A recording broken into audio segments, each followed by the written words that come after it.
Hello and welcome to Beneath the Hollow Moon, where the folklore burns slow and the strange never fades.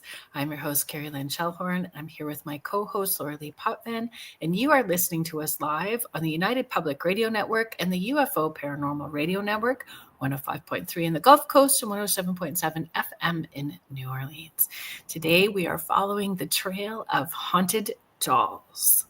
Mm-hmm. Mm-hmm. Haunted dolls.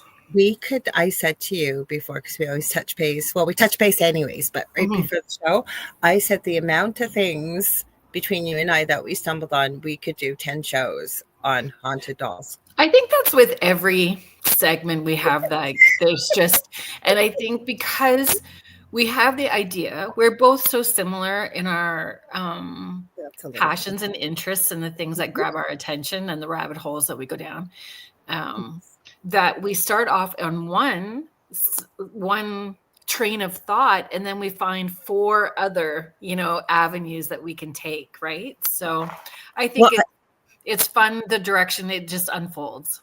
Well, I was saying that to another one of my close friends, that it's so cool the way you and I have worked out, because we're both incredibly busy. We always touch base on a Wednesday and Thursday, and sometimes more, but when it's crazy busy, but we don't even have to say, it's almost intuitively, you kind of go in a different direction than I do, and it all just comes together in the middle, and I love it. Mm-hmm. Oh, these are some funny comments we're getting. It works out well, though. I think that we both have we're on the same page. Yeah, and it fits nice. It does. Like, I was trying to think, what am I going to dress up as with a doll? And then I talked to you and you had your idea and I had mine, and you've got those cute little space buttons I didn't see until you turned your head. They look so cute. Yeah, not bad. You're doing not bad. Yes. My hair is getting long enough. I need one of my mom had, I think it was my mom. It could have been my Auntie Sharon. I think they were called the Wendy dolls, and you would push their belly button and you'd pull the pony up. Yeah. And then if you pull the tab in the back, the pony would roll back inside the doll. Yeah, I always wish I had that. Like, if I could just push my belly button and pull my hair out longer. Waiting for it to grow out longer is frustrating. I noticed your hair had grown because you've been so incredibly busy, and then you weren't feeling well. And I noticed, I kept meaning to say that too. I noticed your hair had grown. Well, we'll see how long it lasts. We will see how long it lasts. Well, you at least can be my first hot flash, and I'll be in the bathroom with the straight razor and the scissors again. That's what I was going to say, though. You can be trusted with scissors because in your previous profession, you were a professional hairstylist, whereas the rest of us aren't. Well, I think it was, I don't remember what, it was a natural makeup brand when I was in grade 7, 8, 9, 10, in those age brackets, and they would have the henna hair colors. Oh, I did that too. Yeah, I've always messed with my hair. Yeah, well, I always cut my hair. Always. I used to cut my hair all the time. And then I've always had long hair. I went short once, not on purpose, and because my mother used to basically give me a bowl cut, and I was a tomboy and I hated it. So as soon as I was old enough to say no more, I let it grow. And I remember going to see this guy, and he said, "You really have split ends," because that was back in the day of the perm, because I'm older than you are, but back in the 80s, the higher the hair, the higher to heaven, basically. Yeah. And he said, "I just want to trim your split ends." And I said, "Well, how much are you going to take off?" And he goes, "This much." Oh my Lord, that man beamed me. I looked like a boy. I had hair about down to my shoulders. It was so good thing my hair grows quickly. So I never got my hair cut short after that. And I was always a little sus about going to a hairdresser. I do go, but now I don't because my hair is so long. And people don't realize how long it is. My ponytails are really high, and look at how long it is. So normally it's really easy. I just cut across the bottom. I cut my partner Dell's hair, and I've always cut my son when he was alive, Justin, because our kiddos under the spectrum have a hard time with the hairdresser. So and he had curly hair. So even if it wasn't quite perfect, I watched a bunch of videos like how to section it and do things properly. And I don't know, did you find this as a hairdresser? People with curly hair, it's almost like their hair goes into shock for a couple days after it gets cut. It just kind of goes kind of haywire until it kind of finds. Yeah.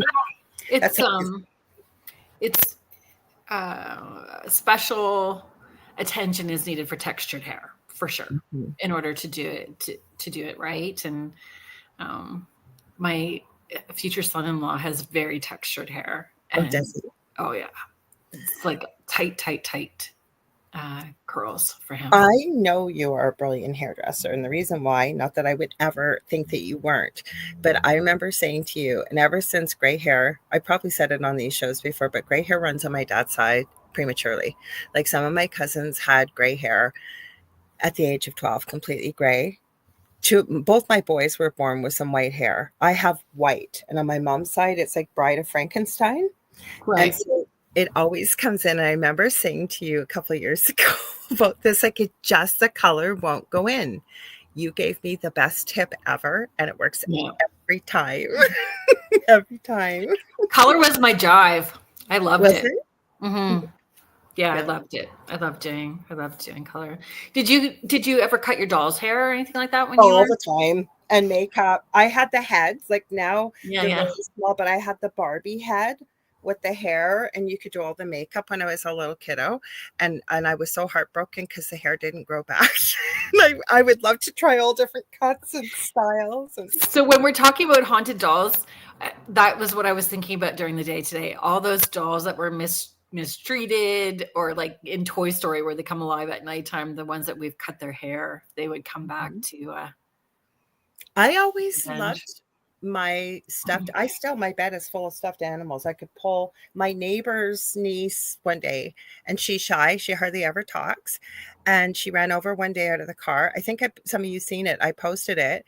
And she goes, I got something for you. And I said, what? And she works at a really beautiful, it's in more rural, but it's a nursery / home and store. Really beautiful things out there. Christmas, it's gorgeous. And she made me close my eyes and hold out my hands. And she goes, as soon as I saw this, I thought, this is so you. It's a squash, like a squashmallow, but Mhm. you can't really see it, but it's all pink and glittery and stuff. Like I still love I never mistreated my animals. But it's weird you brought that up, Kerrilynn, because as a little girl, even before Toy Story, because when I was a little girl, it was in the 70s, I almost always used to wonder, do my toys come to life when I go to bed at night? Like, Mhm. did they talk to one another? Like I Mhm. used to really believe they had personalities and stuff. How about the rest of you? Did you guys ever wonder that? Or how about you? I thought for sure they did on Christmas Eve. The same with the animals. Animals talked on Christmas Eve, and the dolls, yeah, Annabelle, the and movie the for Christmas. dogs, Mhm. like all the pets. So I would try to stay up as late as possible to see if the dogs were going to talk to me. Mhm. And then the same as the dolls, like the pets. I thought they would too. I wonder if other people thought that because, like I said, and then when Toy Story came out, so I was obviously a mom by then, and my kids, every Disney movie they watch nonstop, and I saw this concept and just a little bit of the conspiracy theorist in me, even though I don't like that word. I thought, did they base this story on the fact that how many kids actually thought their toys came to life at night? Well, and watching Rudolph, the Island of Misfit Toys, Oh, they would that all wasn't cry and be sad, and I just wanted all the me Misfit toys. too. I wanted to go get them all as a little kiddo. And they all talked, and I just thought it was a real thing. I just thought Santa was that magical that all the dollies and toys would talk. My son Justin still believed in Santa. And I was so grateful. My eldest son, they were 2.5 years apart. He always kept the magic going. So he was so terrified if the Christmas tree wasn't up, Santa wouldn't come. I had to make the cherry cookies for him. He called them their shortbread, and I used to put a little maraschino cherry in them. And then every, Christmas night, we had to put the key out for Santa because we don't have a chimney. And then he would hang up all the stockings and everything. And it was the beauty and magic of Christmas, right? And we would talk about those kind of things too with him because he loves stuffed animals. So I would ask him, he had we buried him with one of his favorite stuffies he had named Houston. And it was a big squashmallow. He was sick quite a few years before in the hospital. They had thought he had blood cancer. So I had bought him that. And I don't know why he named it Houston, but oh my gosh, he loved it. And I used to ask him, did Houston talk to you? Like, what would Houston tell you? And he'd tell me things that it said. That's awesome. Yeah. So we say hi to folks. Let's say hi. Everybody's agreeing. Yeah, let us know. Did you guys think your dolls or toys talked to you when you were little, or have you seen it? Contessa Martins, thank you so much for being here. Cindy Simpson, hello. Astrolight Paranormal. So Victoria, thank you so much for hanging out. That's so cool. This is what I was laughing at with Mish. Mish is sharing, oh my gosh, Kerrilynn, you look like someone I used to know. Yes, I like that song. What was the song? Your head. What's someone that I used to know. Oh, I thought she was saying like you look like someone I used to know. Okay, now I got it. And she did say that, and then she's saying like clip the song. Okay, I agree. Yeah, I like that song. Mm-hmm. Cindy Waghorn, hello. Surrender and Shine. Give her a follow. Tanya Martins, hello. Hello, my lovelies. I love that. Julie Dow, thank you so much for being here. Okay, I'm scrolling along. Mish is saying, Contessa's saying how funny Mish is. Mish is funny. And she says, I am LOL sad. Even I think I'm funny. We think you're funny. I think that's very funny. So Tanya is agreeing. I'm thinking it was the doll you were talking about with the hair. She says, oh, I had that doll as well. Oh, fun. Mm-hmm. Oh, sorry. Now everything's lighting up possibly that could. So hang on, guys. I'm not sure technology. I'm telling you. Oh, Contessa says she had that doll too. Oh, interesting. And Mish says it doesn't even look like me. It's me. No. What is that? What is a movie? I think Betty Davis was in it. Right. And her makeup looks like that in it. Yours or mine? Yours. Really? Interesting. Sure. Julie Jean Bassett, hello. Thank you for being here. You guys check her out. She was on the Interact Monday night. We talked about some cool stuff, including the medical intuitive classes she's taking. This mentor she has sounds phenomenal. Like, not only just because I was medical intuitives, and I know you do that too, but we can see where there's stuck energy or issues. It's getting down into the courses she's taking where it can track where it's coming from, mineral deficiencies. And I know you can do some of that stuff as well, but it's pretty cool that she's taking that. She's also an incredible animal communicator, shamanic practitioner. So check her out. Oh, Contessa's agreeing with me about the hair. Those are the days in the 80s, Lorile. The higher the hair, the stiffer the better. Yeah, do you remember Splash? Like Contessa would, because I think she's Canadian. I don't know if our American friends or around the world would know. Did you ever see Splash as a hairdresser? Because you're younger than I am. Oh my gosh, Kerrilynn, I am like, it literally was like resin lacquer. And you just could not be without Aquanet. Oh no, Aquanet was like water compared to Splash. Really? Like, you sprayed Splash. I swear to God to you, with the length of my hair, if I held that up with Splash and sprayed it, it would stay, and it would stay until I washed it. No. Thank you, Contessa Martins. Whatever happened to Baby Jane? That was the movie. Thank you. Oh, good. Okay. Mm-hmm. Oh, Mish then says, oh my gosh, Lily, brain's having trouble. It's your voice. You look so different. You just never know what you're going to find when you tune in to Beneath the Hollow Moon. Just don't know. Kirby's 100. Hello. Hi. Oh, Mish is sharing this. I'm going to check Instagram if you don't mind reading. Mish is sharing. I have my mom's doll. She was 80 when she passed. So that was 6 years ago. So her doll is over 83 years old. Wow. Heidi Gold, thank you so much for being here. Good evening, beautiful spooky ladies. Driving, just picked Audrey up.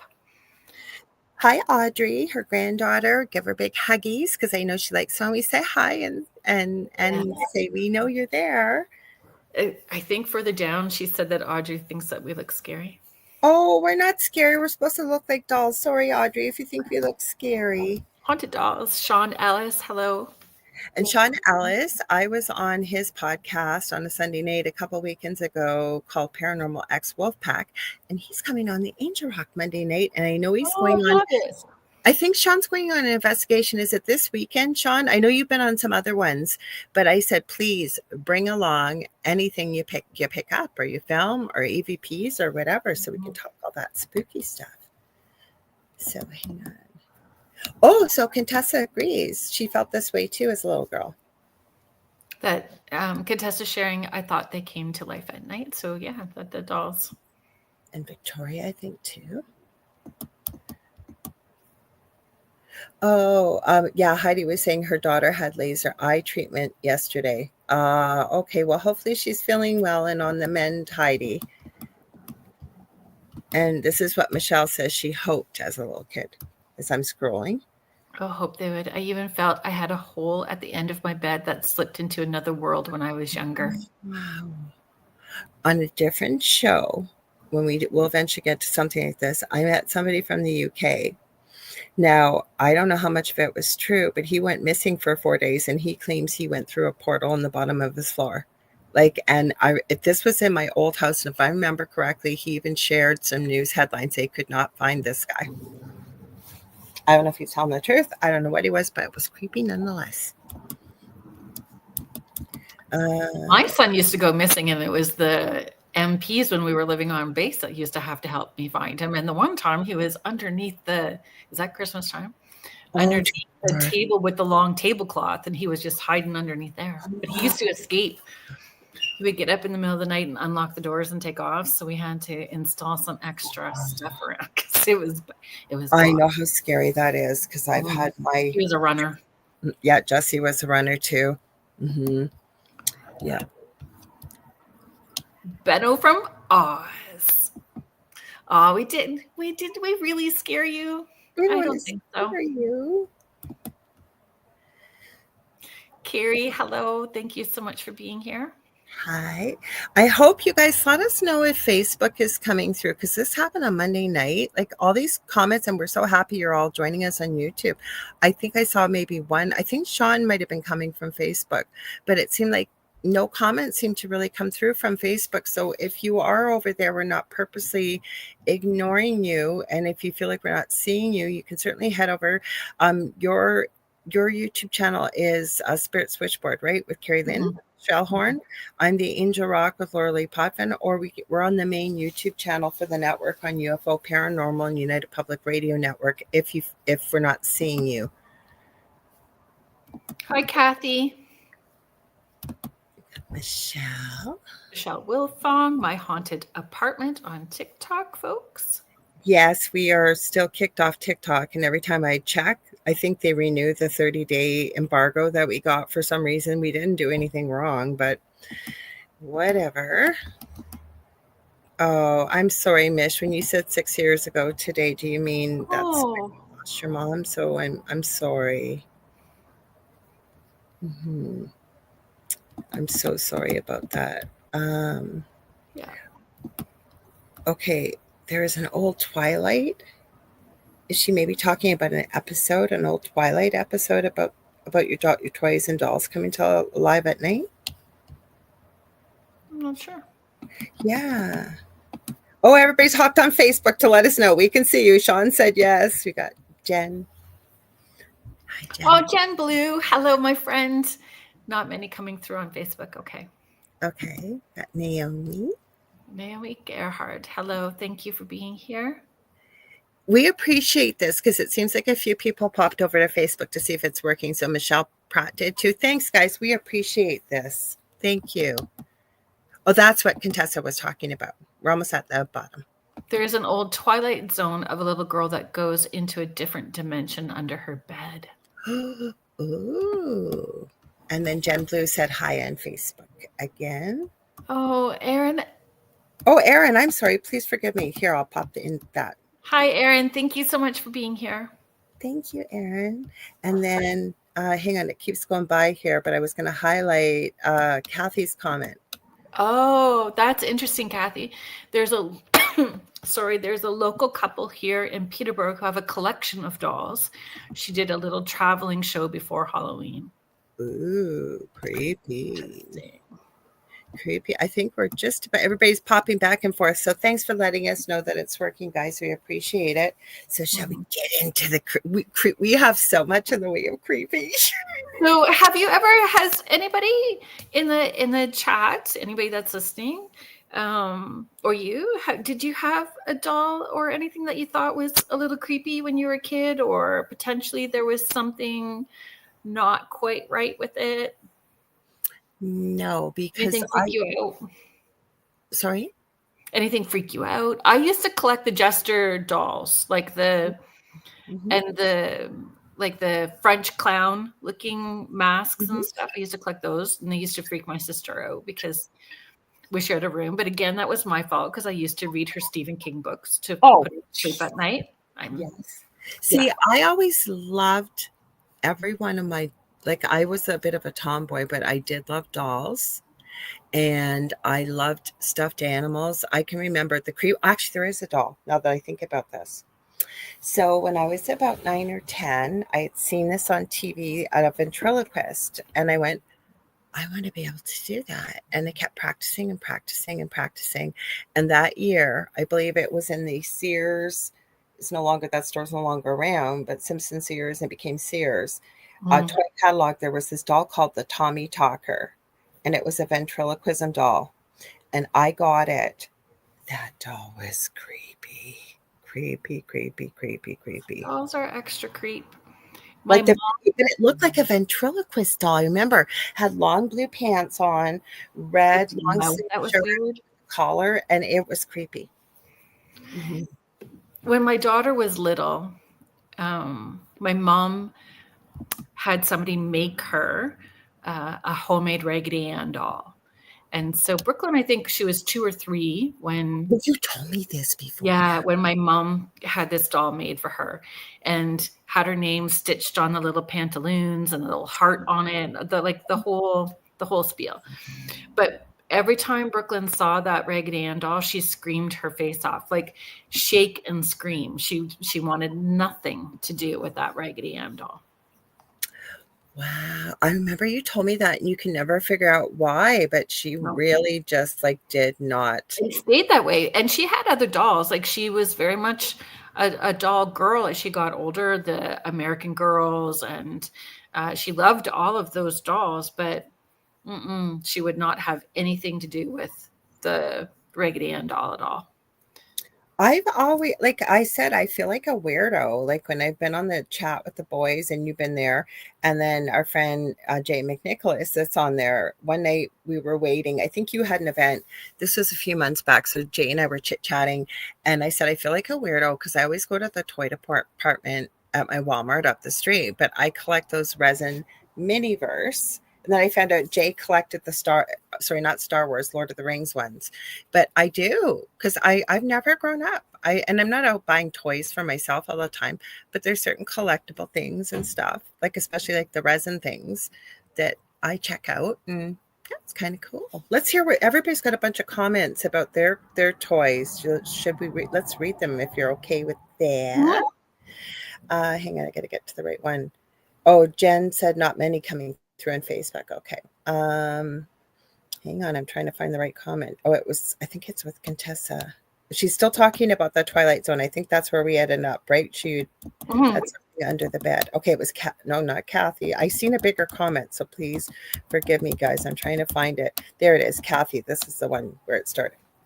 Kathy is sharing, I have an antique doll, baby-sized porcelain doll, and my boys were terrified of her. They would knock her down out of her rocker and swore she was looking at them all the time. Wow. Erin is sharing, I had Cricket, the talking doll. You'd put a cassette in her back, but she would go rogue sometimes.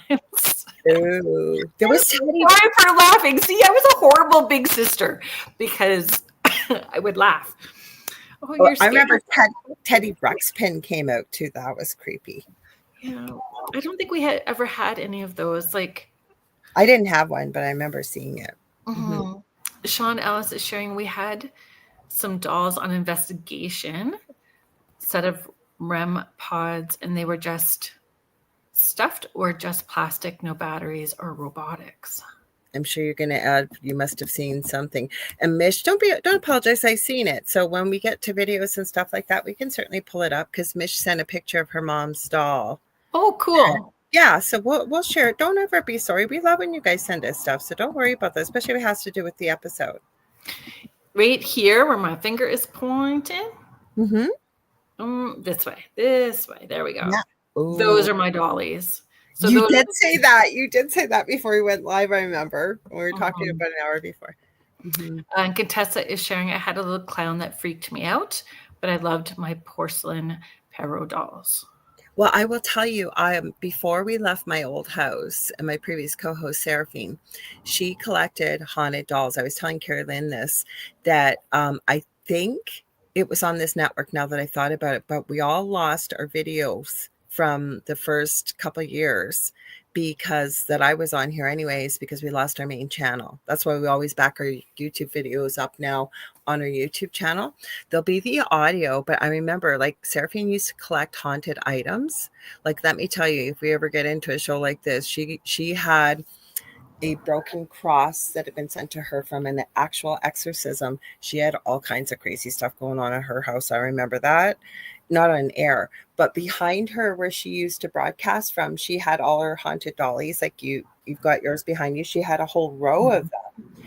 And there was one, and I remember like people were noticing in the chat too, like the arm looked like it moved, and I could see like it looked like it had smiled. Well, imagine how freaked out I was after the show when she showed me the doll had a painted face. And it wasn't just me noticing it, it was other people live on video. It was really creepy. Wow. Mm-hmm. Well, these girlies, Michelle Plummer is sharing, I had 2 shelves full of dolls and stuffed animals. The only one that freaked me out was the one that went off by itself. It was an old spell string. Mm-hmm. Well, string one, that was my mom's. One day she was unpacking a couple of years ago and I saw it and I froze and asked her, what is that doing here? It's the only That is so funny. Were you going to say something before I highlighted that?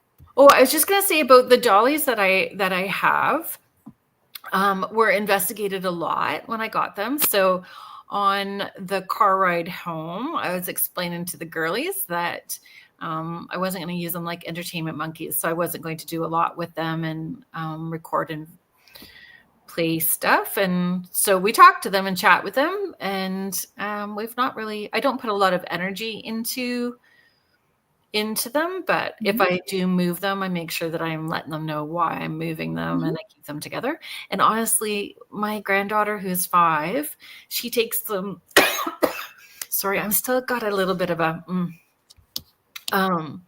she'll take them down and have tea parties with them, and she'll carry them around and let them know that she loves them. So we seem to be coexisting just fine. I bet they love it though, especially if they weren't treated that way. And I'm not saying they were disrespected, but you made a promise to them and then they're being loved. And what more innocent love could you have from a child that plays kindly with them and tells them, like, she tells them that she loves them. I think that's awesome.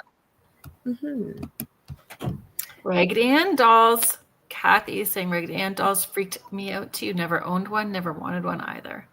You know what doll, now that I think of it, that freaked me out? So my dad's brother and his wife, like my partner and I are almost like the same version of 2 families merged together. So my aunt that lived 3 doors away was Dell's dad's sister, and my uncle was my dad's brother, but was also Dell's brother uncle through marriage. Anyways, they had 2 kids, and their daughter was 4 years younger than me. I remember she got this doll called the Mrs. Beasley doll. Oh, I remember her. That doll was creepy. The little glasses. Yeah, like she was like a grandma, but then she had this stuffed body that was all blue with polka dots on it. I remember it was really, I never liked that doll. I never knew why. And I knew what show it was from. I didn't mind the show, but she was creepy. I remember that. I think that a lot of people got affected by the clown and Poltergeist. The clown doll. I don't even remember that the doll, but ooh. Yeah, it was something. Oh, this is cute. Contessa says I had more stuffed animals. I did too. Actually, Contessa, my thing was stuffed animals. And she says stuffed animals were my very favorite. And her favorite, very favorite was Snuffleupagus, Oscar the Grouch, Ninja Turtles, Miss Piggy, Kermit the Frog. These were always on my bed. Yeah, I love stuffed animals. I remember there was a puppet. We went to Minneapolis as a family, and my birthday was coming up, and I fell in love with this puppet. I'm trying to remember what it was. It was some kind of animal, and I cried. Like, I was about 5 or 6 when we left. I was heartbroken that we were leaving it behind. Like, it just felt like it really needed to come home with me. And I still remember the morning I woke up and I opened it on my birthday. You would have thought you'd given me $1,000,000. I loved that thing till it practically fell apart. Just like having tea parties and sleeping with it. Like, it was very well loved. I was so glad I got that. So there were some creepy things, but a lot that were well loved. Mish is sharing. Growing up, we had a doll that went to a doll doctor and done Ooh. up. She was found next to a murder victim. Oh my None of God. us kids wanted that doll. She was beautiful. Oh, wow. That's creepy. Kathy's saying she still has her Mrs. Beasley. Oh, Carrie is sharing. My daughter and her friend channeled her dolls from popular doll series and this is where we're upset with my daughter. They weren't playing with them anymore. It was nuts. She asked them forgiveness and released them. Interesting. Oh, that's what Stephen or Naomi's saying. It was It Clown. Is that the doll? It Clown doll she's talking about? No, that was from the movie It, or the series, right? Or that book, right? From Stephen King. Mm-hmm. That was creepy, especially the guy that did the remake. That was real creepy. I remember that. Mm-hmm. Good evening, Tina. Hi. Good to see you. We're almost at the bottom here. It's always nice to have I think we are at the bottom. It's nice to have your comments, you guys, to hear what you're thinking. And so where do you want to go? Well, I think like when I was young, the It dolls, like the popular dolls were Holly Hobby. Oh, I And remember that. yeah, I had everything Holly Hobby. And there was not too much scary about her. And then for my sister, she was like strawberry shortcake. So like the strawberry shortcake dolls and all of that sort of stuff. And as she got a little bit older, she was just a little bit older than it was the Cabbage Patch dolls. And I got everybody, one. so I never got into it. But my boys, my oldest son in particular, he wanted a Cabbage Patch doll really badly. And he wanted the one that went in the bathtub. So it like sat in a ring, had a little shower on it. Yeah. So we did have that one. So I think the clips that we have with the Cabbage Patch dolls would be a great place to start. Like, Okay, so I will, but just to add to the clip about the Cabbage Patch dolls, when the craze came out, I was about 15 or 16, and I worked at Sears in the sporting goods department, which was right next to the toy department, and people were going insane. It was almost like that movie Jingle All the Way, like for Christmas. I ended up getting one. I think that doll's still somewhere around here. That thing was creepy. It did smell like baby powder. That they was when do smell like baby powder. Yeah. I see Jen Blue is saying I had too many Cabbage Patch dolls. Mish is saying she used to draw Holly Hobby all the time. Tim Curry was the best Pennywise. Tim Curry was really good as Pennywise the clown. But I do feel dude Skarsgård, I can't remember what his first name is, but he's done Bill Skarsgård.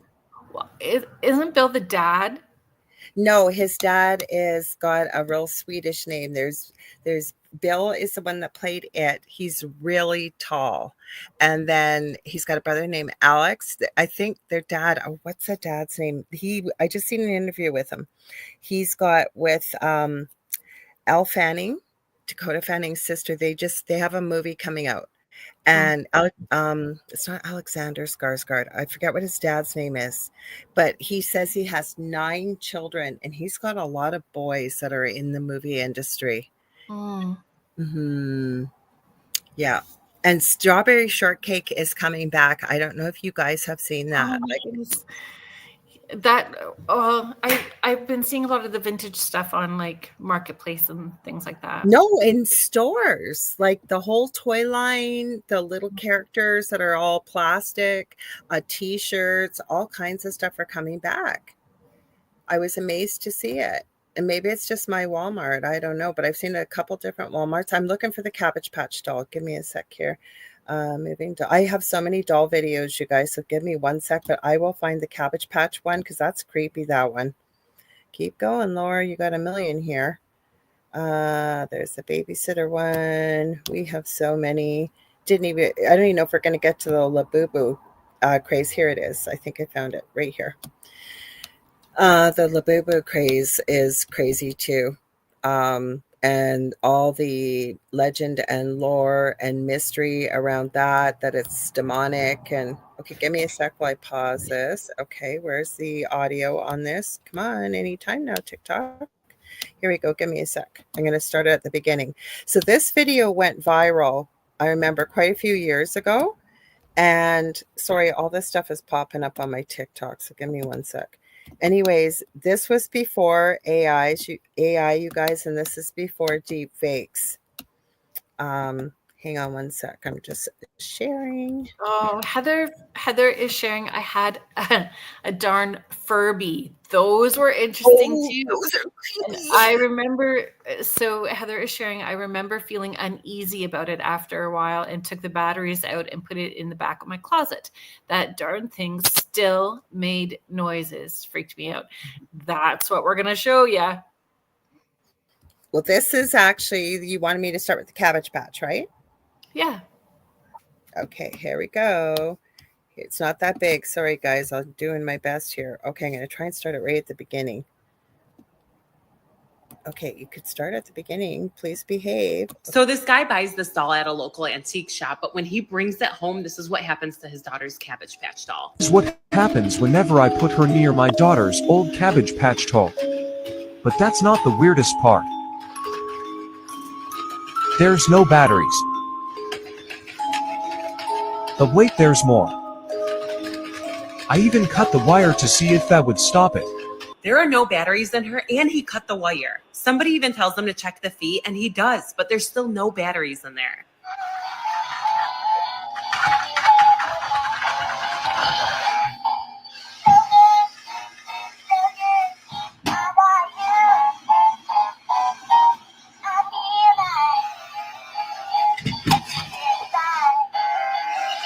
Like, if it's doing all that during the day, what does it do in the middle of the night? Yeah. Nope. That went viral quite a few years ago, and there's more than one post about this because people would not believe that this was going on. And yeah, it was. So what happened to that doll though? Like he brought home the doll that's messed up. He got a haunted doll. Mm. And I don't even know what possessed him to think to put the Cabbage Patch doll near it, or maybe the Cabbage Patch doll was just close by and started moving. I don't know. But there's more than one video out there of this. Like I think originally I saw this on Nuke's Top 5. It might have been it was at least 4 or 5 years ago. And then he kept going back on, I think it was on YouTube. I don't think TikTok was around. And he kept doing whatever people would say, well, you're faking it. You're faking it. You're faking it. So that's why the wire was cut. He took the bottoms off the shoes to show people, like, why was it moving? Yeah. Mm-hmm. Interesting. So I took a look a little bit because I wanted to know, when did this haunted doll phenomena start? Like, what did you find in your stuff? I found some things that went back pretty far, but did you find it? With Japan, 1700s, and then elsewhere, like in the 1800s, is what I found. Okay, so if you guys are okay with me reading this, I'm going to read it. Let me put on my glasses. I have glasses here. Where did you go in the dark, girl? I know they're here. Are they on my head? No. Isn't this bad when you get to be my age, right? And you're going, where the heck? And I'll find them right after. I know I will. I've got one pair here, but this isn't the pair that are clean. But I'll do my best. Okay, so what I found, it says dolls aren't a modern invention. They've been humanity's creepy companions for millennia. The earliest known doll was a 4,000-year-old carved stone figure unearthed on the Mediterranean island of Pantelleria in 2004. So they found this 4,000-year-old doll then. And then it says, basically a lumpy abstract buddy for ancient kids. Fast forward to ancient Egypt, where rag dolls filled with papyrus and linen scraps were common playthings. For some reason, I had visions of mummy dolls. I don't know why, but and then it says, often buried with children as grave goods to keep them company in the afterlife. These early dolls were simple, made from sticks, rags, or wood, and served practical purposes, teaching social roles like girls practicing sewing on miniature clothing or staging pretend tea parties or even funerals, believe it or not. And they said the funeral play pretend seemed to show up around the early Victorian era. And then it says, but Crazy Victorians. I'm telling you. And then it says, but it even says, but here's the twist. Back then, they weren't haunted. No possession plots or midnight giggles. That changed around the 18th and 19th centuries when doll making tech leveled up. Enter the porcelain bisque heads, sleepy eyes that fluttered shut like a dozing baby, and mechanisms that let them quote unquote walk or cry. Suddenly, dolls weren't just toys, they were mimics, is what it says. Victorian era dolls with their cracked china faces and unblinking glass eyes aged into something spectral. Imagine a 150-year-old porcelain poppet in faded lace staring from a dusty museum shelf like it's judging your life choices. There's not too much longer. It just says the realism script, flip the script, turn innocent icons of childhood into potential vessels for the supernatural. Folklore started seeping in too. This is where you come in with, it says I think Japanese tales from the early 1900s, like the Okiku. That's what you were talking about, right? The Okiku doll bought for a little girl who died of illness. Legend says, and you actually, this was in here. I was skimming this and you talked to me about this earlier. So it says, the little girl who died of illness, legend says, her spirit possessed it. The hair, real human strands, mysteriously grow to this day. Trimmed annually by priests at Menenji Temple in Hokkaido. Boom, dolls as soul traps. The origins are locked. Hyperrealism meets ancient beliefs in spirits latching onto human-like forms. But it seems in the 20th century is when it really blew up. Now, do you want me to play that video that you found on the Okiku doll? Totally up to you. Yep. I thought it was a good video. You want me to play it? I'll show you these. Oh, please do. Okay, what do you got there? So it's the bisque head. Oh, wow. But there's a top on them, so I was gonna make them into little necklaces. Cute. Well, I have creepy doll heads too for Halloween. I love them. I've got a whole bunch of them on little stands. Mm-hmm. Before I moved into this place, I knew that, like I said, my previous co-host Seraphine collected dolls, and before thrifting became a big thing. Like now they've jacked up the prices so high no matter where you go. But I was there and I found this beautiful ancient looking bisque porcelain doll with a stuffed body that I picked up that I was going to send to Seraphine, and my partner Del just could not stand it. Like we had to get rid of it. Like he was not having anything to do with it. He was so creeped out about it. So, but why do you think that we make them haunted? Do you think that, how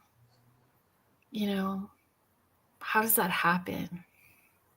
Well, I think it depends maybe if everything's energy. And it depends, I think partly we could do that, but also like some of the dolls that we started to, with the historical thing that we got into, the hair, they used actual human hair on those dolls. Yeah, So did it hold the energy of the person it came from, coupled with the belief, coupled with all the movies out there about haunted, creepy dolls and such? It really plays a big part in it. I think that I too. think so too. Yeah. Did you want to watch the Okiku? Yeah. Michelle just sent, or Mish just sent me another message. Hang on, Mish, I'll get to it in just a minute. She sent another pic. Okay, so I got to find it because I know you sent it to me. I'm just going to go to your page. Hang on. I just want to open it. I'm not going to show anything. I just want to get it. So Kerrilynn found a picture of it. I just want to, of course, it always wants to play a commercial. So give me a sec, guys, so I can get rid of it. Never fails. Okay, hang on. We'll get it already. We had so many videos and things I wasn't even looking for that started showing up under haunted dolls and ideas and you name it. But this was a good video you found. That's why I said it'd be awesome to play it. I'm going to make sure we bring it to the stage because sometimes it'll add itself and sometimes it won't. Let me make it big. Well, unmute it. Okay, unmute now. Come on, unmute. There we go. Okay. Well, we made it to the 31st. Happy Halloween. And for our last story, I searched for something really scary, and I think I may have found it. This is the true story of the Okiku doll. In 1918, a 17-year-old man named Eikichi Suzuki purchased a traditional doll for his 3-year-old sister, Okiku, while he was on a maritime expedition. Something about the doll instantly caught his eye. It was about 40 centimeters tall, wearing a traditional kimono, had shoulder-length hair that was pitch black, but still appeared like a baby with gums and no teeth. And after returning home, Suzuki presented the doll to his little sister. She fell in love with it immediately. They played together every day. She treated it like her sister. When she could start to talk, she even called the doll Okiku after herself. And both of the Okikus were always together. She would take it to meals, try to feed it, and also sleep with the doll. Later, in 1919, tragedy fell over Japan. Fevers were breaking out across the country, and Okiku's family was no exception. The young girl became sick, and at just 3 years old, she died, holding the doll firmly in her grasp. The family wished to bury the doll with Okiku, but due to the scope of the fever outbreak, the government's resources were very low, and this last act of kindness was not honored. The family decided to place the doll on their altar, a small shrine to celebrate her life and mark her passing into the afterlife. And this is where the horror begins to unfold. One day, the family started to notice the doll's hair, once shoulder length, was different, longer, messy, and with split ends reaching down past her waist. Wow. At night, they started to dream of their daughter Okiku, but always, in the back of their minds, the doll was there too. They began to notice changes in their home, sounds at night, lights being turned off and on, and the soft sound of delicate footprints in the night. These intensified on days close to their daughter's birthday and also near the date of her death, and would subside afterwards, but only briefly. In a strange way, the family grew to love the doll, and whatever it was their last thread that connected them to their daughter. In 1938, the family decided to relocate. However, fearing how this change and that moving further away from the grave would affect Okiku, the family sought help, approaching a local temple, asking them to take care of the doll. The priest sympathized with the family's situation and agreed to help. The family then informed them how to care for the Okiku doll, that she must always be locked inside at night, and that her hair should be kept short. In the present day, the doll is now located in the Maninji temple. Recent samples of the hair that has continued to grow have revealed that it is indeed the hair of a human child. Wow. You can even visit Okiku yourself, sit in her room alone, and try and talk to her. Photos are forbidden at the temple, but those who have visited have reported that the mouth of the Okiku doll is slowly opening, and if you dare peek inside, you will be able to glimpse her baby teeth starting to sprout through the porcelain gums. I hope you enjoyed this true Japanese ghost. That is freaking creepy. And they don't pack her up and tour so her around. They leave her right where she's at. Not tour her around. Remember I told you when we talked before, and it was a different name for the doll, but there's a movie out there, and the pictures that they showed, it was talking about Japan's most terrifying doll, but they had a different name for it. I remember saying it to you. I think it's based on this story. Like, how does the doll have human hair that keeps growing? How is it starting to get teeth? Never mind. Yes, they're not packing her up and touring her all over. Yeah. Mm, Yeah. that's freaking creepy. Do you want me to do the station ID? And then, like, do you want to jump into Robert the doll? Because I wonder how many people know about Robert the doll. Sure. Do you want to, or did you have something else in mind? No. No? We're go with the flow tonight. Going with the flow. Don't worry, Michelle. We'll remember to pull up your picture. We got so many videos, things that I remember over the years, like a quinceanera doll that the girl's holding it. There's one recently. Now, the only problem with recent videos is you really have to feel into it because, and even then, it's AI, right? It could be AI. But a lot of these ones that I found were ones I remember then they haunted my nightmares for years after I seen them because it was kind of like, how the heck did this happen? Yeah. So I want to anyways, make sure that we mention Mandy. oh, okay. You know more about Mandy than I do. I found a little bit. It won't be a lot, but because she is Canadian. So we have to have a Canadian doll in here. I didn't know that. Well, let me do the station Mhm. ID and you take it wherever you like. As soon as I'm done, I'm with you, girl.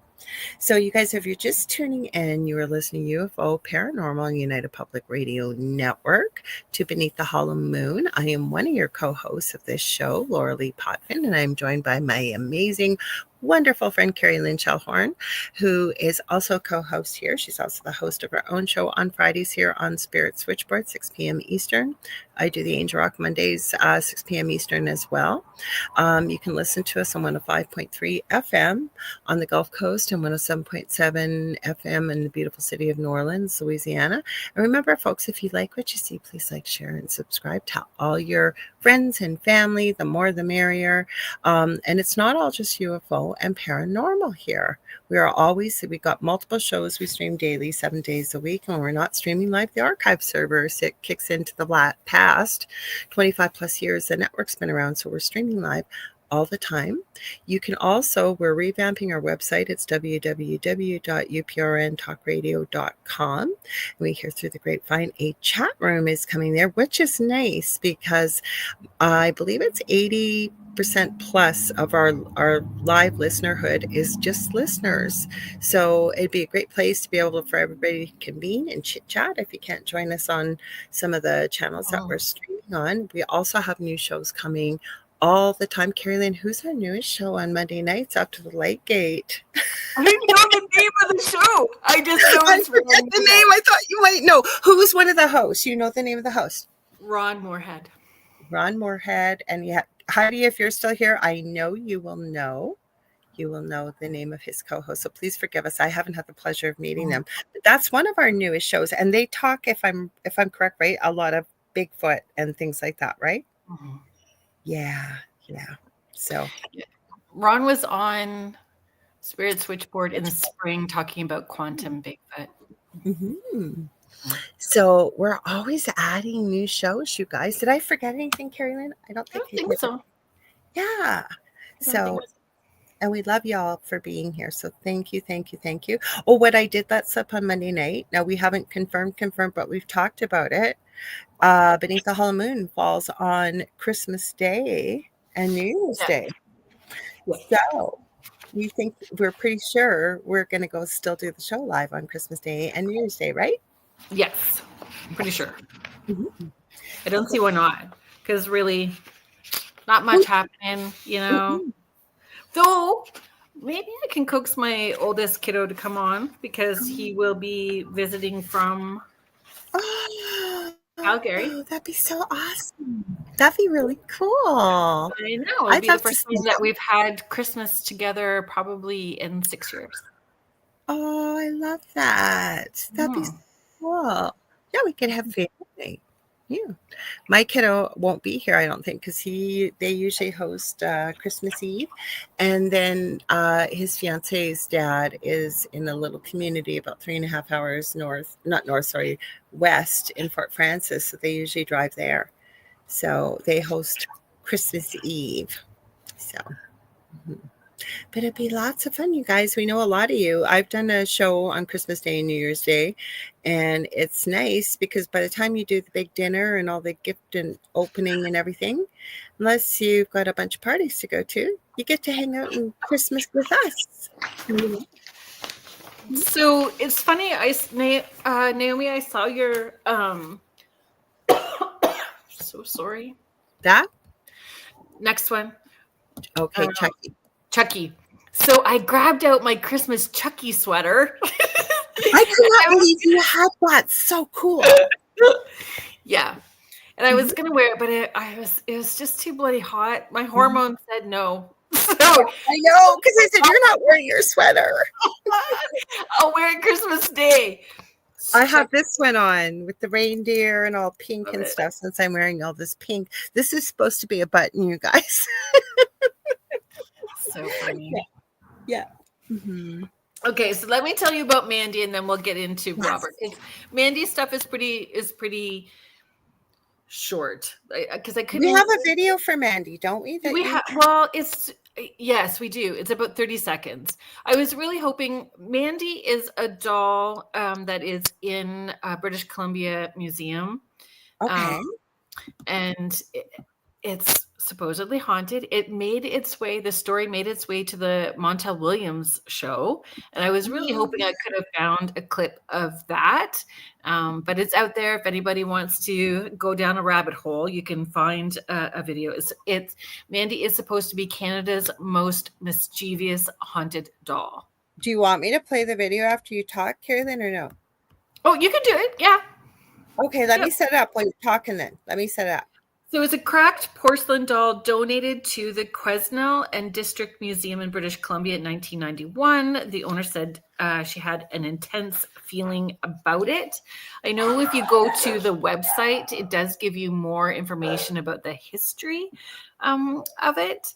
But the staff has reported phantom crying, strange footsteps, items vanishing or being moved.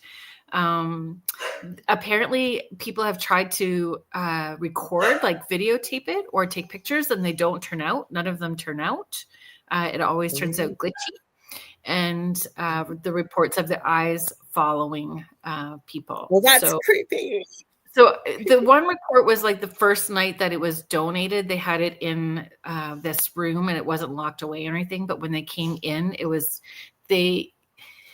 they phrased it that it appeared like a child had a temper tantrum in the space.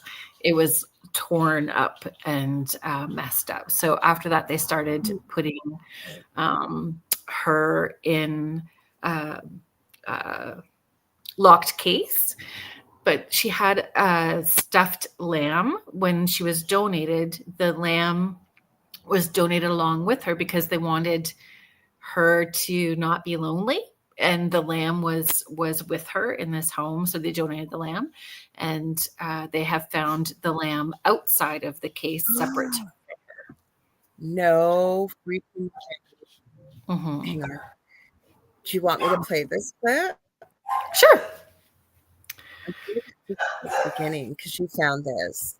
Or was there more you wanted to share about Mandy? Because that's freaking creepy and obvious. Where did it come from, Kerrilynn? Because the Montel Williams show was on a long time ago, so it's been around for a long time. Yeah. So if you, I can call it. I'll see if I can find it on my phone. I don't know the whole backstory, but it is on the website. So that's good enough. I just thought maybe you knew. There was so much to look up tonight. Like we could have just done a whole show on Robert. We could have done a whole show on Mandy. We could have done a whole show just on the Labubu craze. I mean, I could go on and on and on. There's just so many things about dolls.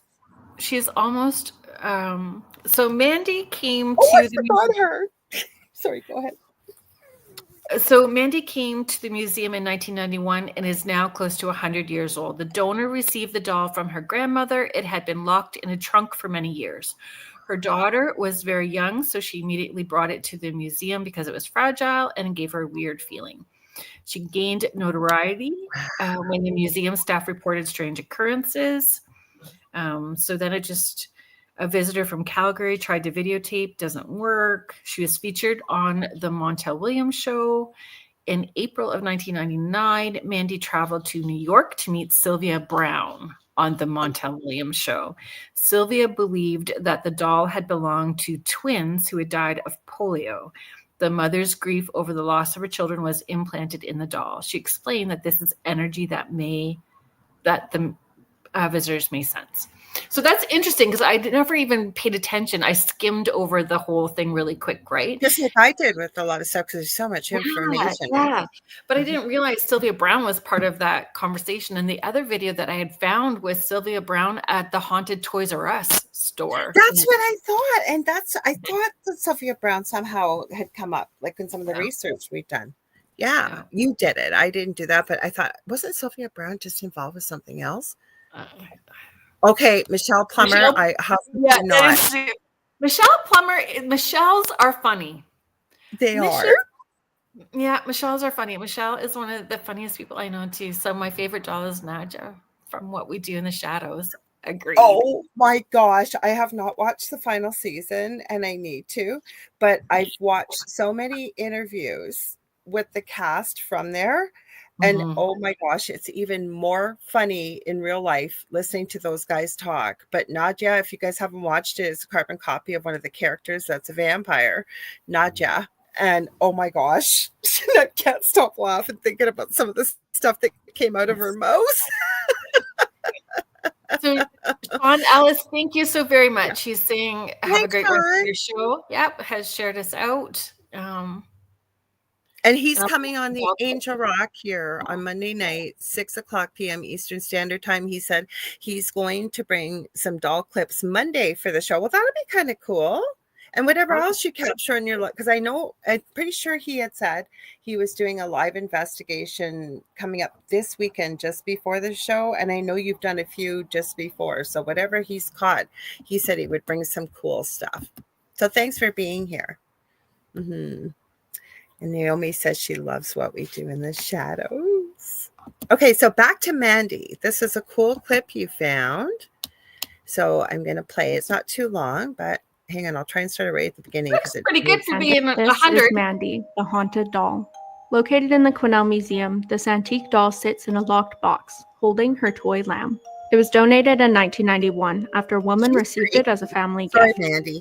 She claimed that she could hear a baby's cry coming from the basement where the doll was kept. Now encased at the museum, this doll still makes her presence known.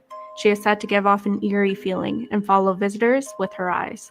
Some report hearing footsteps around them and a child giggling.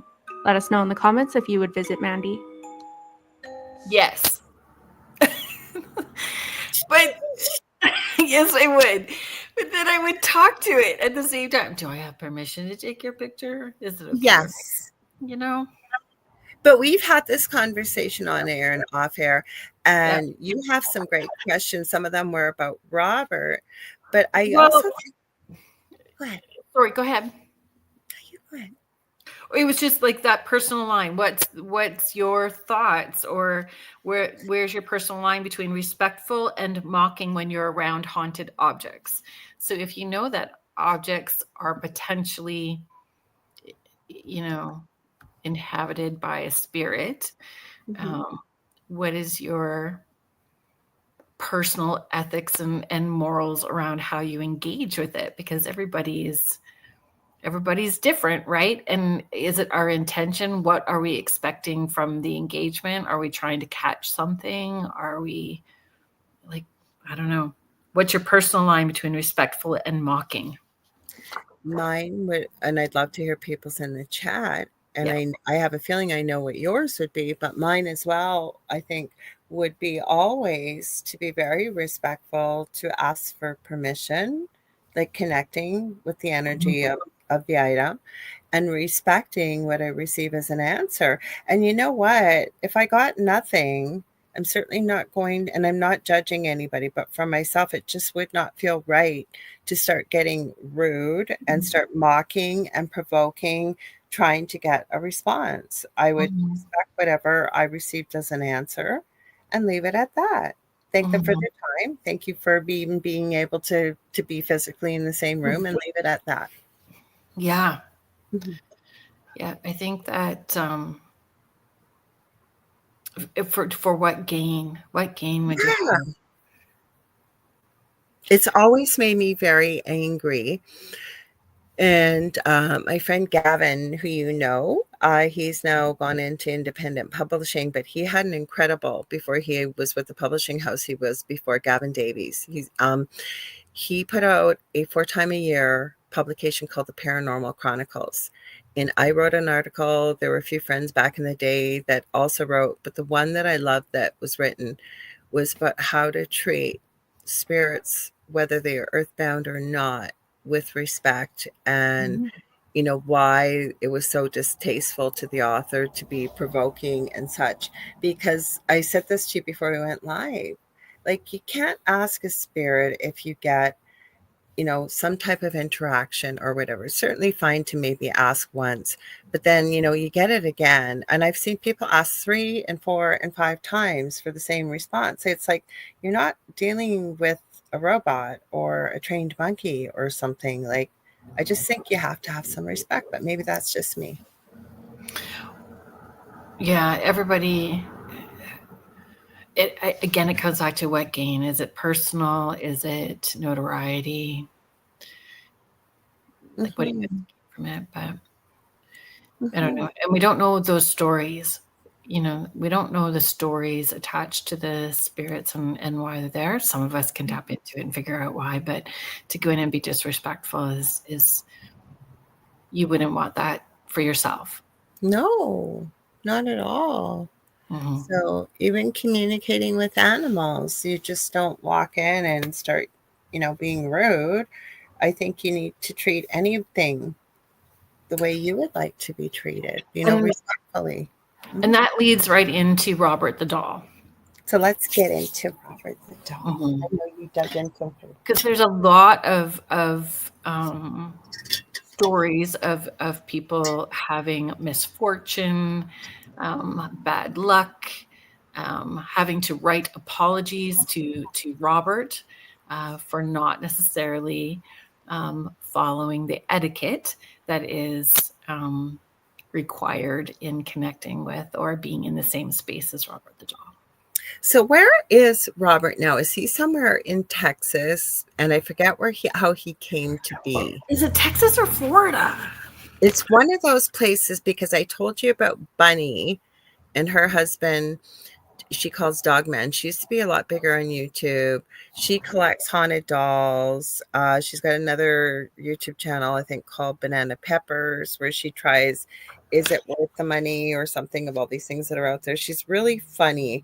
And she was quite big back in the day on YouTube. She went with Shane Dawson. Please don't talk for me about Shane Dawson. This was back in the day. And they went to visit Robert, and he was at this, I want to say, giant, almost like warehouse consignment store. I don't know where he is now. That's how I first heard about Robert. Where's Key West? That's Florida. Mm-hmm. Yeah. Mm-hmm. So, cloth doll, likely from Germany, 1904, given to Key West boy Robert Eugene Otto in 1904. Gene named the doll after himself, reportedly spoke to it constantly. Hi, Denise. Hi, Denise.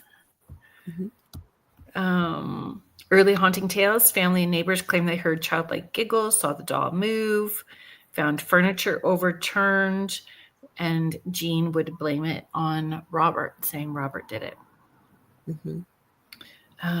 After the passing, the doll was donated to Fort East Martello Museum in Key West in 1994, where he's now the star exhibit. Okay, so that's what it must have been, but it actually looked like a giant consignment house. Like, it did not look like a normal museum when I think I saw the tour through there. I forget what the fellow's name is actually, which is really bad, but he's the caretaker,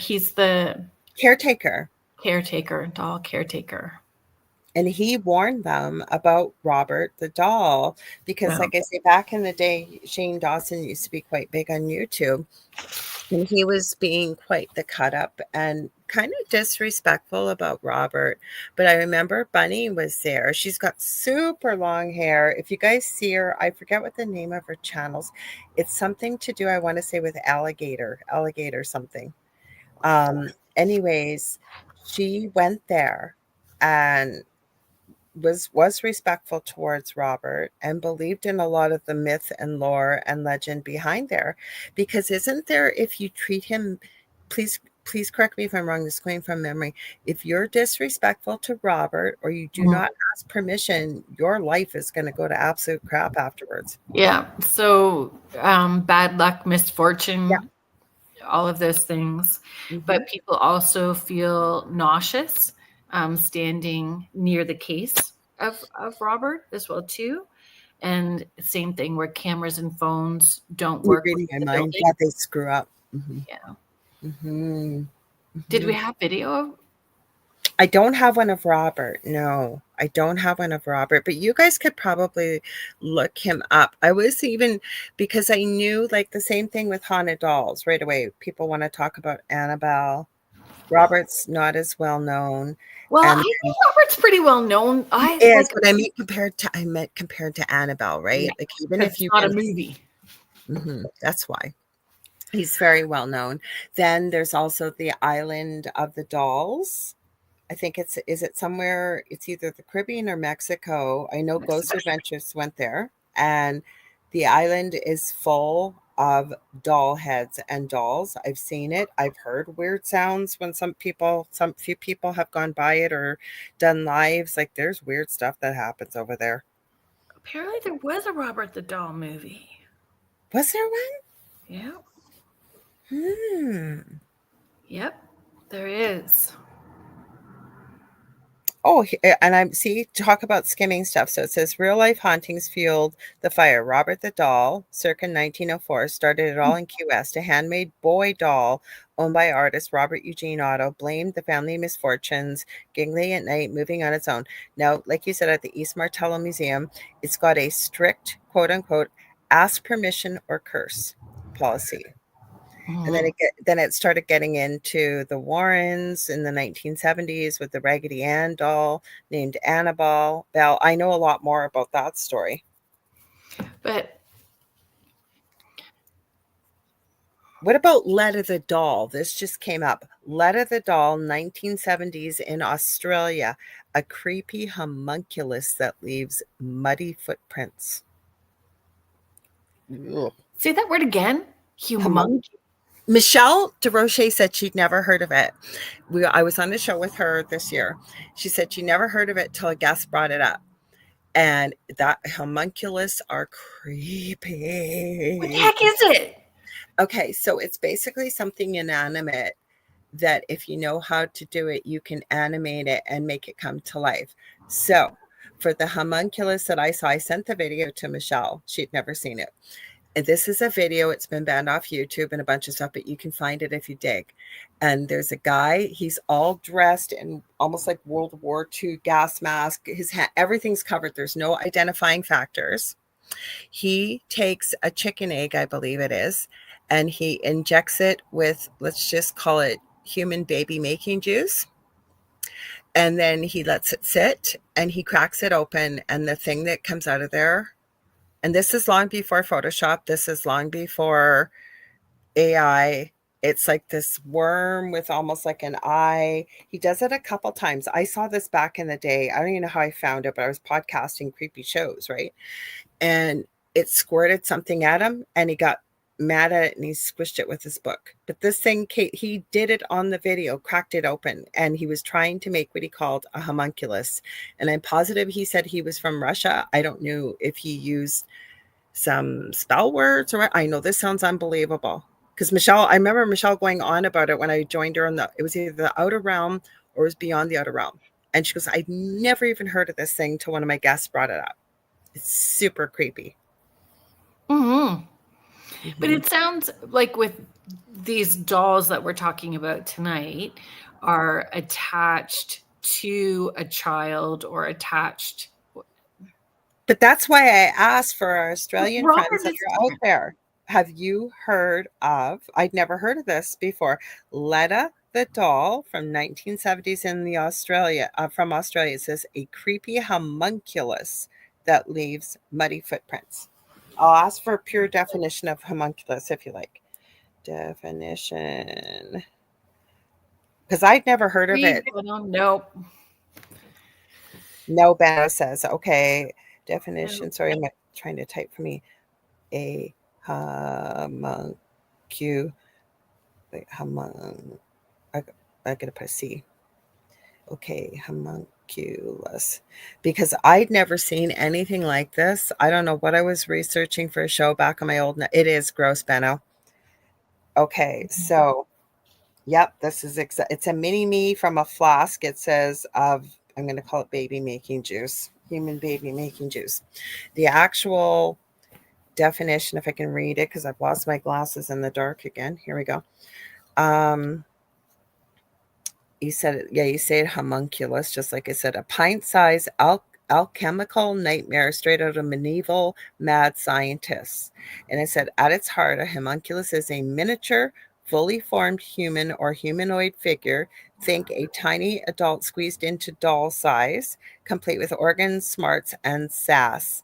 Coined in the 16th century alchemy, shout out to Swiss polymath Paracelsus, who claimed you could brew one in a horse's womb using, again, I'll say baby making juice and the red fluid that runs in our bodies and herbs. Yep, that's the recipe. It was pitched as a lab-grown sidekick, loyal servant, oracle, or eternal playmate. And then it talks about scientists swearing on this tiny homunculi hidden in eggs and things like that, or Russian dolls of destiny. So I've heard of this. Like, this guy used an actual chicken egg, and I had a heck of a time because I told Michelle I'd seen the video years ago. So I said, I'll send it to you after the show. And I sent it to her. It's gross. Like, it does not look humanoid, but it's got almost like an eye. And he completely hid his identity, this guy that did this. And you couldn't hear what he was saying. He didn't have any audio, but it looked like he would have been saying some words over whatever he was doing with this. How creepy is that? So homunculi involve dolls. It almost reminds me of a golem in a way, but doll size. Did you find Norman, the haunted doll? Did you hear about Norman, the haunted doll? Tell us about Norman if you want. I've got just a bunch of videos. Another one. I'm going through here. Hang on. Because it really went into the boo-boo craze with Panzuzu, and people think it's demonic. And I'm going back through my research. I got a bunch of did you know facts on here. I got a Robert the Doll one. It says chilling real life accounts of dolls that move, no strings attached, because I asked about that one too. I'm going back to the history because I asked about human hair. Go ahead, Kerrilynn. Sorry. So apparently there's 2 haunted Norman dolls. So it creates some confusion for folks. So 2 distinct famous dolls named Norman. One is an animatronic puppet that was restored and now owned by a YouTuber, John Kolbeck. The other is from a paranormal investigation book. What was his? But it's saying that it's caused problems for the owner, Candace Collin, who keeps it in an outhouse. Ooh. Okay. But they're both considered evil. Yeah, Paranormal experiences and craziness. Yeah, because I didn't come across anything like that. But I asked for some really weird, unique, rare facts. Benno says Russians transplanted a dead dog's head onto another dog and hooked up the arteries. So it's animated. It's so disturbing. Yeah, I would believe that. That almost sounds like dark web fuel. It's gross. What were some of the facts that you found? Okay, because I also asked about what were they coming. Like I said, I had so much information. Glasses. You can find like alleged haunted dolls on Facebook Marketplace, on like eBay. All over the place. All over the place. Okay. My sister, even when I brought the dolls home here, everybody kind of freaked out, right? Mm-hmm. And then the next thing you know, my sister's talking about taking a K2 meter and going to like the thrift store. Yeah. And I'm like, how do you know that it's actually the doll, Yes. not other things that are making it? So Constance Victoria Briggs has joined us on Instagram. She's been on the Angel Rock and on UPRN before. So welcome, Constance. Well, yeah, because you get fascinated. Okay, so I said, what are some rare, creepy, unusual, and unique did you know facts about haunted dolls? It says, did you know the island of dolls in Mexico is an entire tree-covered nightmare of over 1,000 weathered dolls? I know we mentioned it, but it's got a bit more detail. Hung as offerings to appease a drowned girl's restless spirit. In the 1950s, caretaker Don Julian Santana Barrera found a child's body and her floating doll in the canals. I'm going to mix this word up. Xochimilco, I think it is. Tormented by whispers and giggles at night, he started nailing salvaged dolls to trees to calm her ghost until his own mysterious death in 2001 left the eerie collection rotting in the wind, with some dolls reportedly turning their heads to watch visitors. And I have seen videos like that. I know Ghost Adventures went there, I remember. So Josh Gates. Mm-hmm. Josh I used to like Josh Gates' show. So he went there, but you can, in the clip, the doll moves its eyes. Maybe Like, that was the one I saw, because we used to watch Josh super Gates all the time. There was a few people that went and did shows, but I remember seeing that. Okay, so a little bit more information about the Australian doll. This is another weirdo fact, it says, and not that. That's the Letta doll? Pardon? Is that the Letta Yeah, doll? the The Letta Letta Me Out doll. Oh, letting me out. You're right. It goes, did you know Let the Doll, an Australian oddity from the 1970s, is said to leave behind wet footprints and breathe like a living child. And its name literally means, as you said, letting me out. Discovered by a family in a derelict house, this creepy homunculus made of goat skin, rabbit fur, and chicken bones allegedly belongs to the spirit of a 10-year-old boy who drowned nearby. Owner Kerry Walton claims it causes electronic glitches and follows him with it. Oh God, it sounds creepy. Follows him with its bulging eyes, but skeptics whisper it's a hoax until you hear about the time it, quote unquote, escaped its case and hid under his bed. Ah! Just wants to be loved. I want to play with you. There's one about Mandy in here. Did you know Mandy, a 1910s German Best doll in British Columbia's Quesnel Museum, as you had shared, wails like a banshee at 2 a.m. sharp, causing nearby babies to cry and electronics to fry, but only when staff try to move her. Donated in the 1990s after a previous owner fled nightmares of a shadowy girl begging for playtime, Mandy's eyes seemed to shift from blue to black in low light. Curators report cold spots and giggles during inventory, and one intern actually quit after dreaming the doll whispered her childhood secrets. And then there's a pro tip: the museum locks her away at night just in case. So that was a question I wrote down for folks, was like, if the museum is telling you they have to lock a doll away in order for you to be safe, would you still go visit it? Yes. Me too. And the only reason why is especially from the experience we had in our previous home. And I'm not being a fool about not having any fear, but where I'm coming from is that I believe strongly in my team and who's around me spiritually, as well as I basically, right, what you believe becomes what you perceive, and it becomes your reality. That was from Spirit years ago. I feel that they shared with me. So if you really, really believe in that curse, right, I think that the fear can add an element, but also to the fact that I know that going in there, I'm not going to be disrespectful.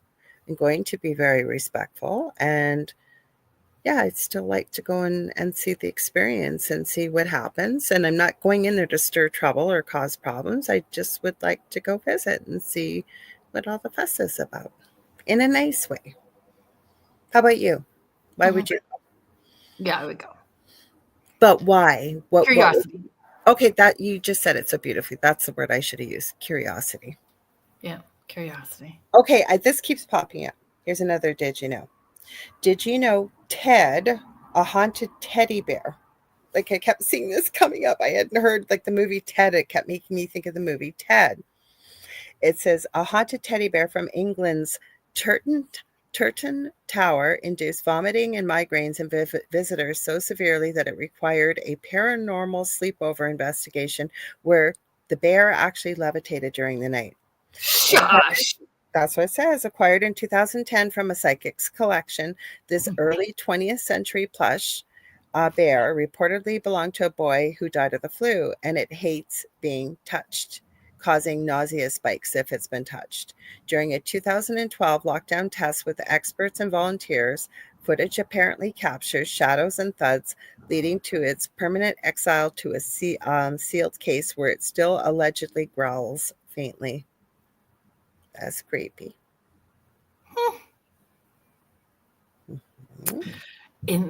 Yeah, that's interesting.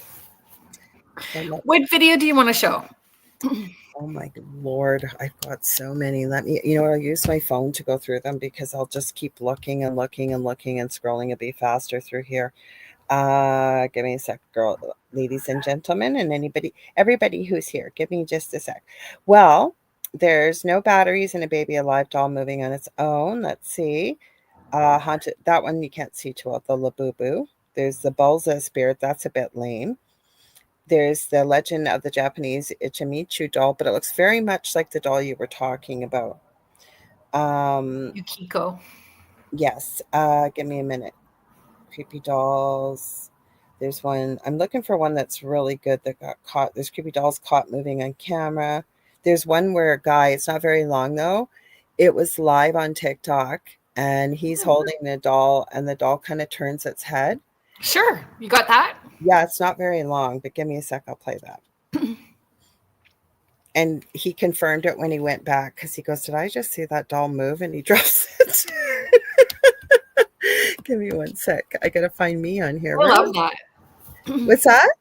I love like when it's spontaneous like that, and you can see it all playing out at in real time. Yes. Okay. So at the Ireland House, I talk about the Ireland House a lot. It's one of my favorite places to investigate. It's not the teddy bear that is haunted. There is a spirit of a little person in. Oh, really? The teddy bear moves. The toys move in that particular bedroom, and we have caught like the cupboard door opening when we've been on investigation.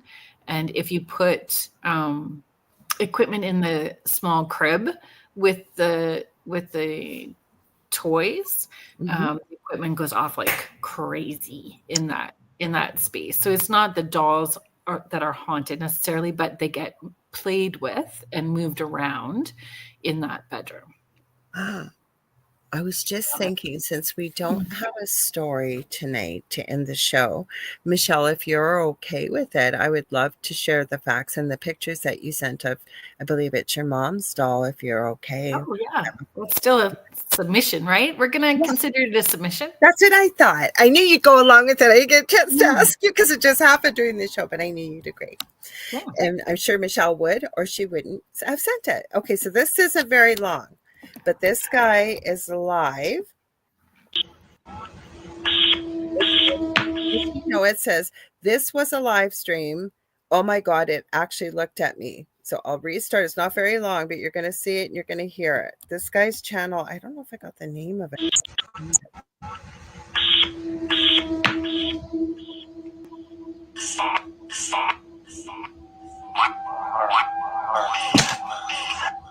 I'll let it again. I could have sworn that doll turned its head at me. Okay. Oh, now it's going to start again. We don't want another video. We want it to replay. Watch it again now. So it's live. He's doing, looks like Spirit Box or some type of ITC and holding this doll. It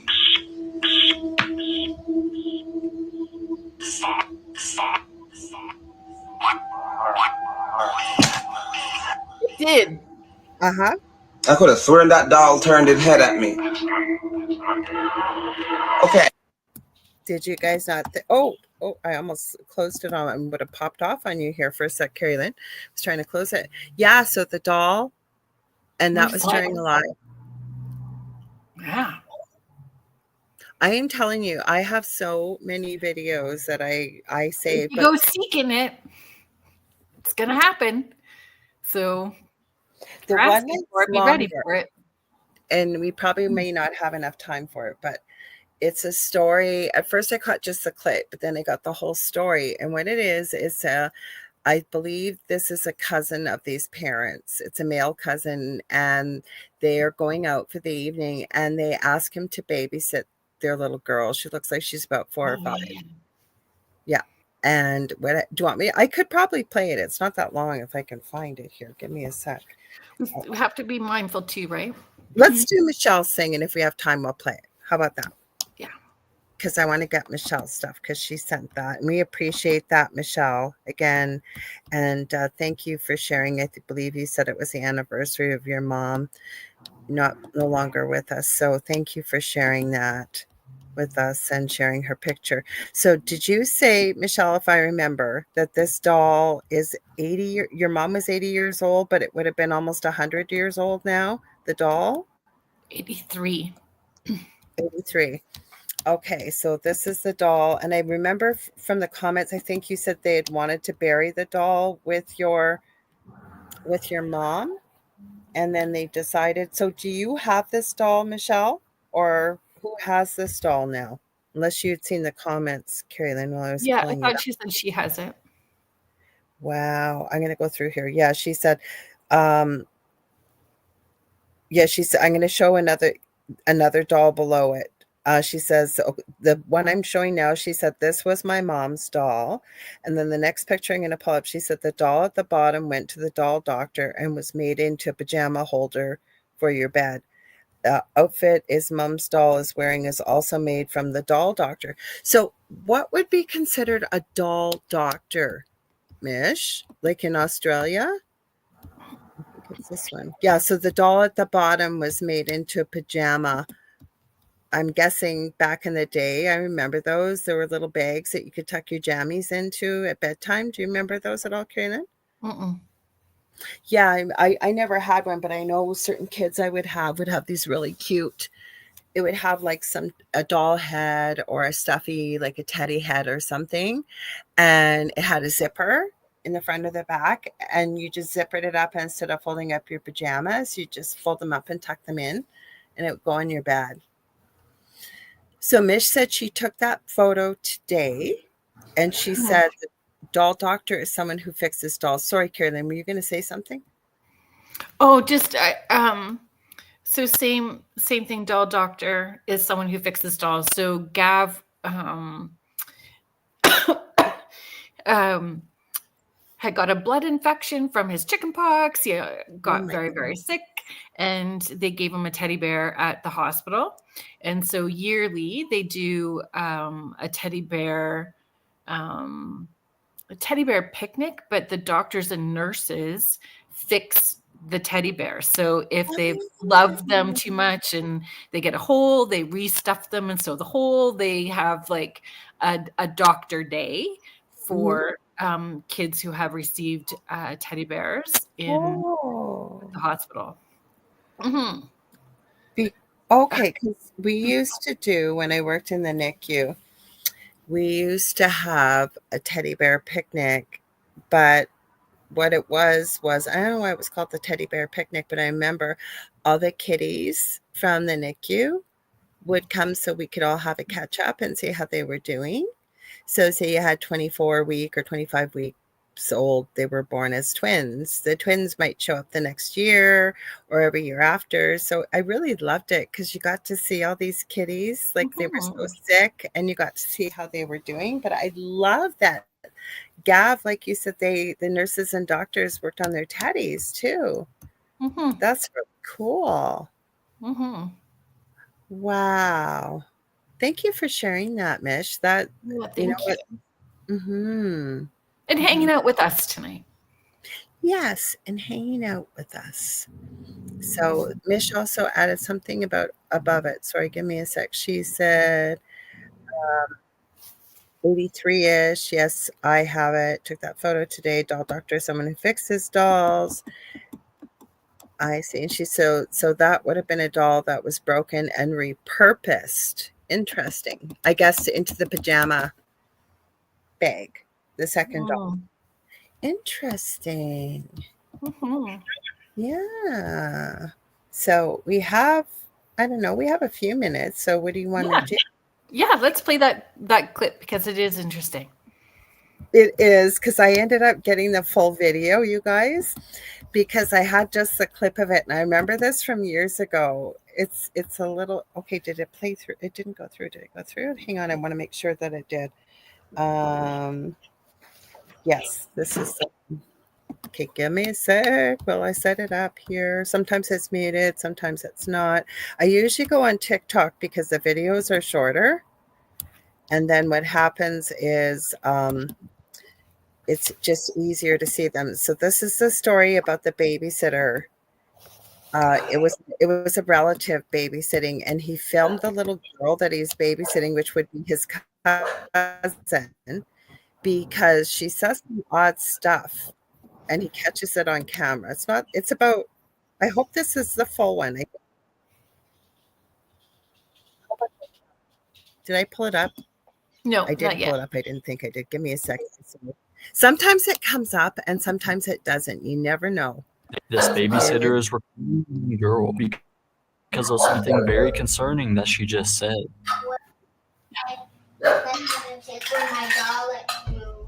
According to the young girl, the doll seemingly moves on its own while they play hide and seek together. This doll? Yeah. The babysitter was curious, so he plays a game of hide and seek with the creepy doll to see if it really moves. Oh my god. Sadie, you scared me. The dog spooked him in a playful manner, but it wasn't until later that night when he found the dog growling at the doll. He realized the dog was just trying to protect him. What it didn't show you guys was the ending of it. And I'm sorry about that, but this gave you at least the story in a quick nutshell. What happens in the original video? Never mind that you get the jump scare with the dog, but he films while the dog's growling at this doll. All of a sudden, the doll falls over. The dog is nowhere near the doll. You can find the whole clip out there if you look it up, because I had two separate clips, but at least this gave you the whole gist of the story. And he was so creeped out, because the little one, you can't hear her very well, but in the original video, you hear her. Like when he asks her, "What do you mean the doll moves when you play hide and seek?" And the little girl goes, "Yeah, she moves. She moves when I play with her." Yeah. Mm-hmm. Mm-hmm. Creepy. Mm-hmm. Yeah. I know we didn't get into Annabelle, but Annabelle is one of the most hyped, quote unquote, haunted dolls out there, I would say, as of late. Would you not? For sure. Mm-hmm. And a lot of polarizing conversations around, whether it was ethical to and the hype to it. And there's some definitely, I feel some theatrics that are attached to it to fuel the story and the narrative that they have for marketing her. Mm-hmm. No, and that's why, plus we wanted to show you, like, there's so much we didn't get into.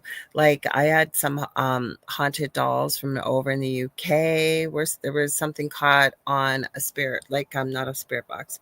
They did a voice recorder conversation and recorded it, got caught.